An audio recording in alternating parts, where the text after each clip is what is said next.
Taking up the 4 E's. Throughout this past year, we have heard the call to return to mission.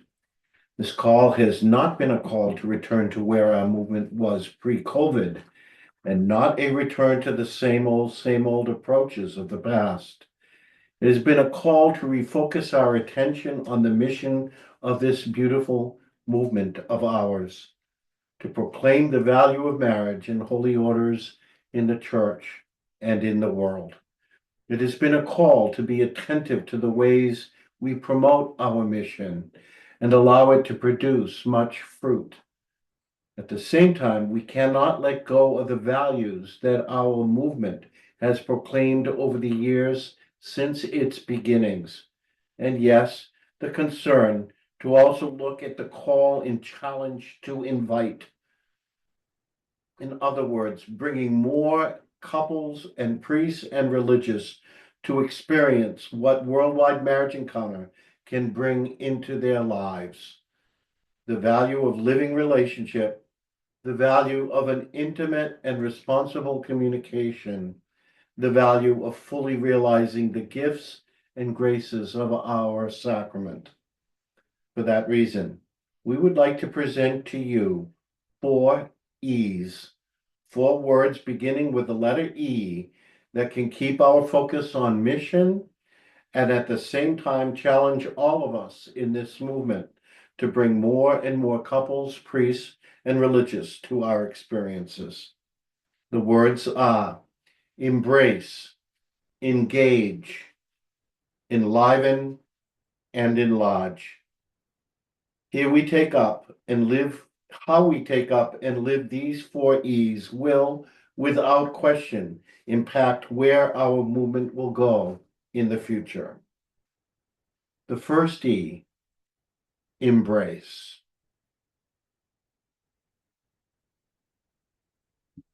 The call to embrace is all about embracing our mission. Our mission cannot be just nice words we speak of at our experiences or when we gather together, as we are this weekend for council meetings.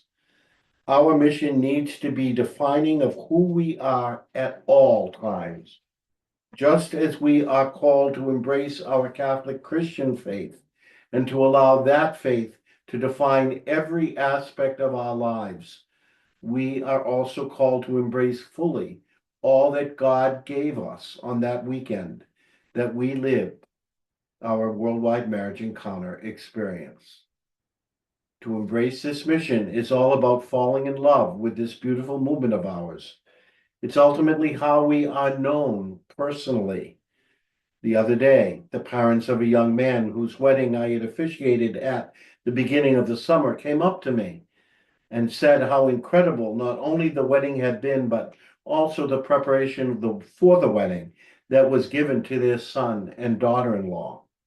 They indicated that the wedding ministers at the church where the wedding took place told them how they wish I could leave my diocese and take up ministry in their parish.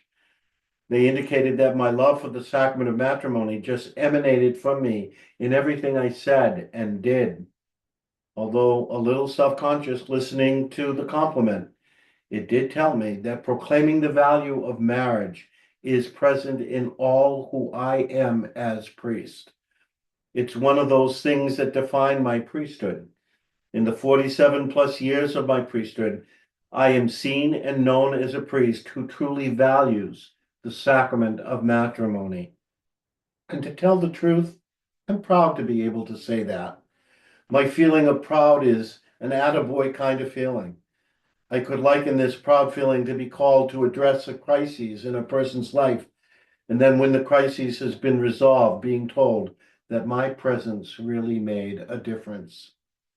Do I embrace the mission of our movement to proclaim the value of marriage and holy orders in the church and in the world? My answer is an emphatic yes. Embrace. To accept or support willingly and enthusiastically. Do you remember after your original weekend experience how you felt? For me, for us, we were on fire. to share the gift that we had received with everyone that we met. We volunteered to do mass witness talks, which were totally out of my comfort zone. We shared with friends and family members that their relationships all deserved the gift of a weekend. When we, as presenting team, are able to witness the changes in couples and priests attending a weekend, we are energized. Another E word. We are energized to be disciples and go out into the world. As I wrote this, I wondered, though, if I embraced the mission as wholeheartedly as I once did. Yes, Tony's and my lives are entrenched with Marriage Encounter, but many meetings per week and lots of weekends away from home sometimes cause me to yearn for the early days of our involvement with the ministry, a time when I knew our sacrament was a visible sign, a time when we made choices to proclaim the mission in our everyday lives. I recall that a teenage daughter of some close friends of ours shared with us that she hoped when she got married that her relationship would be a strong, loving, and full of faith-based like ours. I felt honored when she shared with us, like when I was asked by a coworker to be her sponsor as she entered the Catholic Church. When we embrace our mission to proclaim the value of marriage and holy orders in the church and in the world, we are raised above the ordinary. We must take responsibility to be the best couple and priest that we can be, to be a sign for our church and our world. Through us, others will see that the sacrament of holy matrimony or holy orders is a very special gift, one that they want to receive and then give away to others. Engage.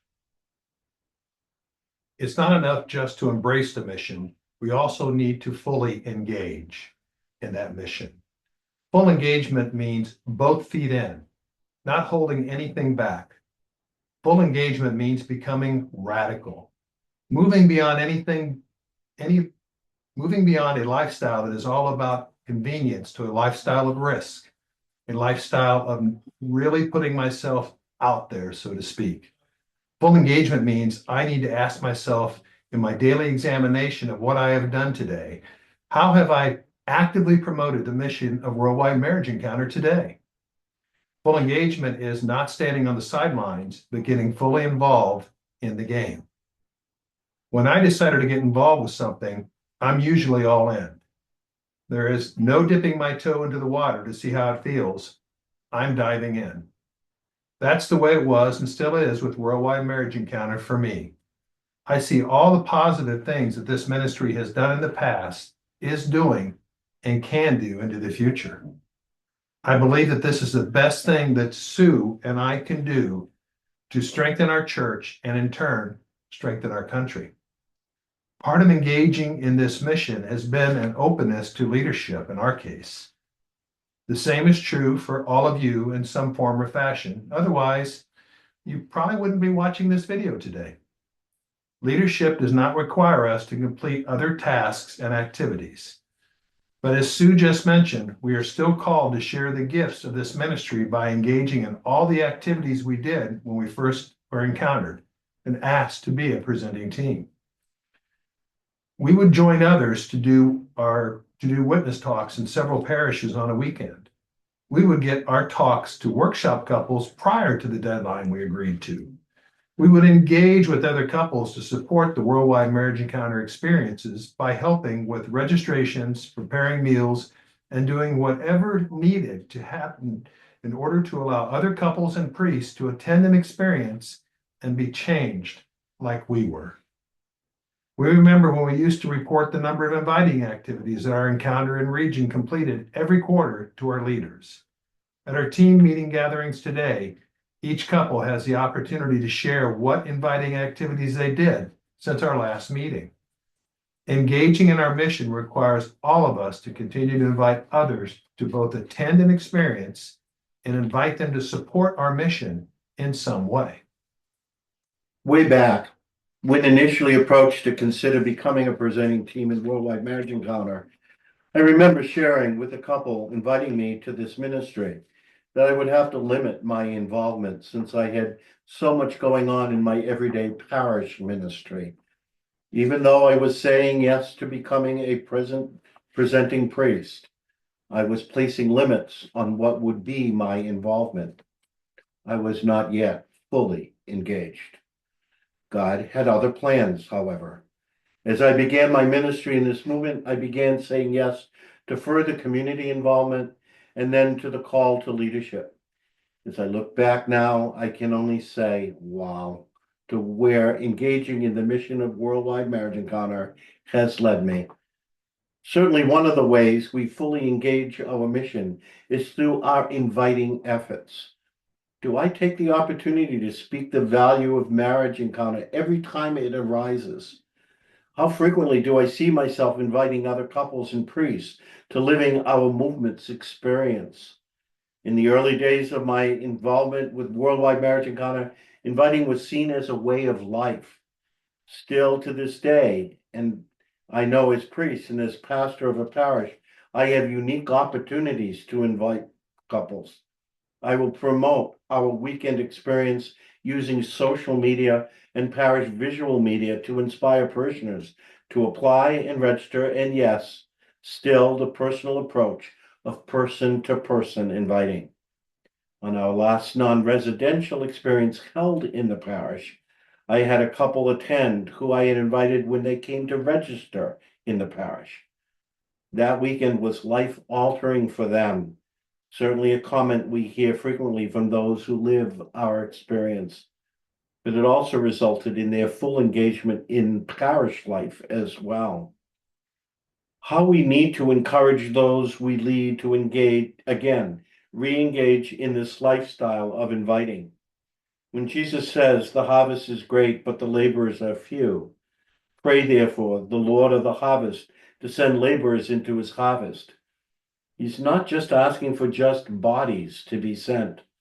He is asking for those who, sacrificing their own convenience and comfort, are fully engaged in the mission. The spread of the gospel demands nothing less. Our movement demands nothing less as well. The third and fourth E's: enliven and enlarge. Our full engagement in our movement's mission to proclaim the value of marriage and holy orders in the church and the world is not something we do without assistance. In fact, if we are to be successful in our engagement, the work we are sent to do by the Lord is accomplished only with his working in us. At the end of Matthew's gospel, Jesus tells his disciples, and through them, all of us, that he will be with us to the end of the age. Thus, we both embrace the mission and engage in the mission with the guidance, support, and assistance of the Holy Spirit. Our work has to be built on the foundation of prayer. This is what enlivens our work. My own story is one in which I have grown in the appreciation of how important this foundation of prayer really is. Yes, in my early days, I prayed before I would engage in my daily work. But to be completely honest, my prayer was always a quick prayer. It was cursory at best. In my youthful arrogance, I, for the most part, depended upon my gifts and talents to accomplish what was being asked of me. I realize, however, as I have grown older, yes, at least some wisdom does come with age, that without prayer, my work will not produce the fruits that I hope for. It is only the Lord, the full presence of God, that will produce a rich and bountiful harvest. If the Lord does not build a house, in vain do its builders labor. Psalm 127, verse 1. It is one of the reasons why, as I look to enliven my engagement in the mission, our weekly East Coast Rosary on Wednesday evenings is so important to me. In the work of co-authoring God Chose You for Me, there were many times that I found myself breaking away from the work of putting together the outline and allowing myself to become quiet putting myself in the presence of God and asking for insight and inspiration of the Holy Spirit. My experience was nothing less than answered prayer. Jesus has promised that whenever we ask the Father for the gift of the Holy Spirit, he will give that Spirit to us. We need to believe that with our whole being. Filled with the Holy Spirit, guided by the Holy Spirit, supported by the Holy Spirit, we can accomplish anything. And finally, when our engagement in the mission is enlivened with the very presence of God, it will grow. It's like the mustard seed that is the smallest of all seeds, but when fully grown becomes so large that the birds of the air make their nests in it. We cannot keep our vision small. The Spirit demands so much more. Think about the early church. Its foundation in Jerusalem and in the areas around Jerusalem. At first, the church, founded by Jesus Christ, saw its mission as being solely that of bringing the gospel to Israel. But the Spirit didn't keep the church focused on this limited mission. Rather, the gospel was meant for all, and with revelation being given first to Peter and then in a spectacular way to the Apostle Paul, the gospel was brought to the Gentiles. Our presence as members of our Catholic Church is precisely because the Church embraced this revelation of the Spirit. It recognized that God keeps enlarging the scope of the mission. So it is for this movement of Worldwide Marriage Encounter. For years, we have rightly engaged in the work of bringing our traditional experience to more and more people throughout the world, a work we continue to address. We can engage in other ways to fulfill our mission and to expand and enlarge in the efforts it can have in the lives of couples and priests. Where our traditional experience can renew the love shared by husband and wives and priests with the people of God by allowing them to embrace an intimate and responsible communication and way of life. We can also look at experiences that will unlock the spirituality of marriage and allow couples to build a lifestyle of holiness. As we embrace an experience like God chose you for me, we open our movement to other means to be able to assist in meeting the financial challenges we face. This weekend's agenda will be calling us to look precisely in that direction. All of this is there in responding to this call to enlarging our vision of the mission that is ours. And for me, this is exciting. My excited feeling is like the feeling I have when I can check off another place in the world off my bucket list to visit. My excited feeling was there for me receiving the call from Tony and Sue to join them in this ecclesial leadership relationship, embracing it now as part of my life. It's the excited feeling of adventure, and I become more alive in the Spirit as it is embraced. 4 E's, embracing the mission, engaging in the mission, enlivening and enlarging the mission, all meant to keep God's great gift of worldwide marriage encounter in the church and the world alive and healthy. Doing things the way that we have always done them is comfortable. I know as an organizer that when I do something that has worked in the past, I will most likely succeed. Being successful is important for me. I do not want to fail. Thinking back to when we began our leadership role, we were reminded time and time again that those working in the ministry were true missionaries on a mission. Then we were called to change our ways of doing things and not to continue to do things as we have always done them, to dream and to find new ways to change the world. In 2020, the world we knew changed, and we had to enlarge our ways of thinking. And since that year, we have been encouraged to return, and since last year, we have been encouraged to return to mission, to remember what we said yes to when we were asked to join others to promote worldwide marriage encounter in the church and in the world. Thinking back to early in our worldwide marriage encounter journey, we invited everyone we knew, not just once, but multiple times. Looking at the numbers, weekend experiences are down, as so too the number of couples and priests attending an experience. We can blame society and that the world is not as it once was. But if we are honest, are we being complacent? When was the last time that you presented a witness talk or hosted an inviting dinner or a wine and cheese? Or who was the last couple or priest that you invited? Do we only see our role in this ministry as presenters of the experience that changed our lives? Are we still as on fire to invite others to attend a weekend experience? If we do not invite others to make an experience, we will not have anything to present.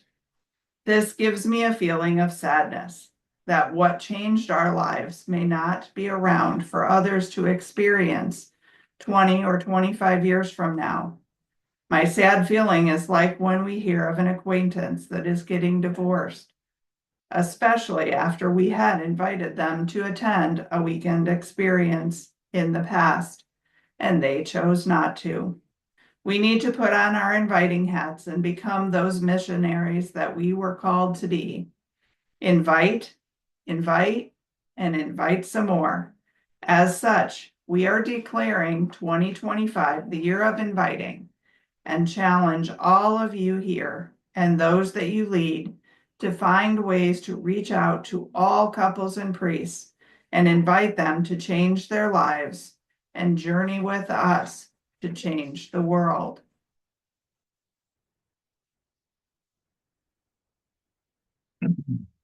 Enlivening and enlarging. We've shared what this means to us.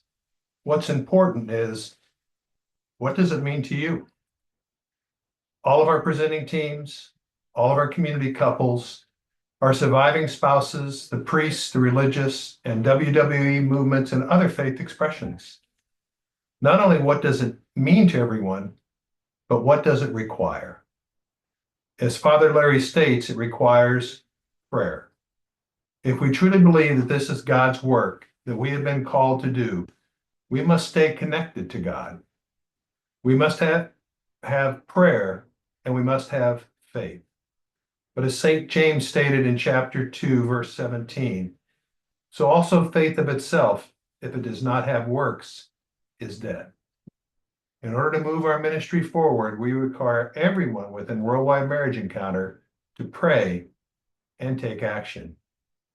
As Sue indicated, we are declaring 2025 as a year to focus on inviting. The Weekend Pillar has created an inviting toolbox to assist in the efforts and invite more couples, priests, and religious to our traditional experiences. We have invested marketing dollars for interns to create brochures, social media posts, and other items that can be used by all. But inviting only to our traditional experiences is not enough. We need to organize and present enrichments and other experiences like God chose you for me in our parishes and in our dioceses. By doing this, we will provide other options that meet different couples' needs while continuing to proclaim the values of marriage and holy orders in the church and in the world. Additionally, we believe we need to invite everyone that attends one of our experiences or enrichments to join us on our mission. We need to invite those community couples that we haven't seen in a long time back into our communities. A personal invitation to assist us in changing the world in some way. This is one way that we can enliven, enlarge our movement. We'll be discussing other ways we can accomplish this throughout this YouTube channel throughout the year. We do have a dialogue question for you. Do I see myself living out the challenge to fully embrace, engage, enliven, and enlarge our Worldwide Marriage Encounter mission? What do I need to change to be able to do this? What is my strongest feeling about my answer? Thank you for your time. and we love you.